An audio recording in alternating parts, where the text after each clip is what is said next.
അത്ഭുത ലോകം സൃഷ്ടിച്ച് ഭിന്നശേഷി വിദ്യാർത്ഥികൾ.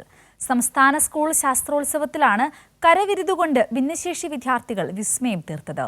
സ്പെഷ്യൽ സ്കൂൾ പ്രവൃത്തി പരിചയമേ കേൾവി പരിമിതിയും കാഴ്ച പരിമിതിയുമുള്ള വിദ്യാർത്ഥികളുടെ സജീവ പങ്കാളിത്തം കൊണ്ട് ശ്രദ്ധേയമായി.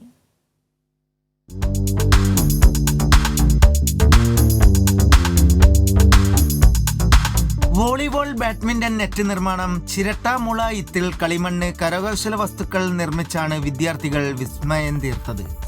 സ്പെഷ്യൽ സ്കൂൾ വിദ്യാർത്ഥികൾക്ക് പ്രചോദനമാകാനാണ് സംസ്ഥാന തലത്തിൽ മത്സരങ്ങൾ സംഘടിപ്പിക്കുന്നത്. കാഴ്ച പരിമിതിയുള്ള കുട്ടികൾ, കേൾവി പരിമിതിയുള്ള കുട്ടികൾ, അവർക്ക് വേണ്ടിയുള്ള മത്സരമാണ് നടക്കുന്നത്. ഇതിൽ തന്നെ കാഴ്ച പരിമിതിയുള്ള കുട്ടികളിൽ ഹൈസ്കൂളെന്നോ ഹയർ സെക്കൻഡറി എന്നോ UP എന്നോ വേർതിരിവില്ല. എല്ലാവരും കൂടെ ഒറ്റ മത്സരമാണ്. കാരണം കുറച്ച് കുട്ടികളുണ്ടാവുള്ളൂ.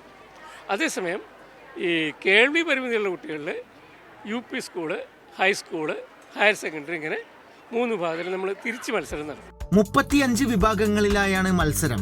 40-ലേറെ സ്കൂളുകളിൽ നിന്നായി 1000-ലധികം കുട്ടികളാണ് സ്പെഷ്യൽ സ്കൂൾ വിഭാഗത്തിൽ എത്തിയത്. തൃശ്ശൂരുള്ള ആശാഭവൻ സ്കൂളിലാണ് ഞാൻ വർക്ക് ചെയ്യുന്നത്. ഞങ്ങളുടെ സ്കൂളിൽ നിന്ന് 38 കുട്ടികളാണ് ഈ വർഷം ഇവിടെ പ്രവൃത്തി പരിചയ മത്സരത്തിൽ പങ്കെടുത്തേക്കുന്നത്. ഇവിടെയുള്ള 22 ഐറ്റമാണ് നമ്മുടെ സ്പെഷ്യൽ സ്കൂൾ HI വിഭാഗത്തിന് മത്സരത്തിനായിട്ടുള്ളത്. അതിൽ ഹയർ സെക്കൻഡറി ഉൾപ്പെടെ ഉള്ള വിദ്യാർത്ഥികൾ 22 ഐറ്റത്തിൽ പങ്കെടുത്തിട്ടുണ്ട്. അങ്ങനെ ആണ് മത്സരം തുടർന്നുകൊണ്ടിരിക്കുന്നത്.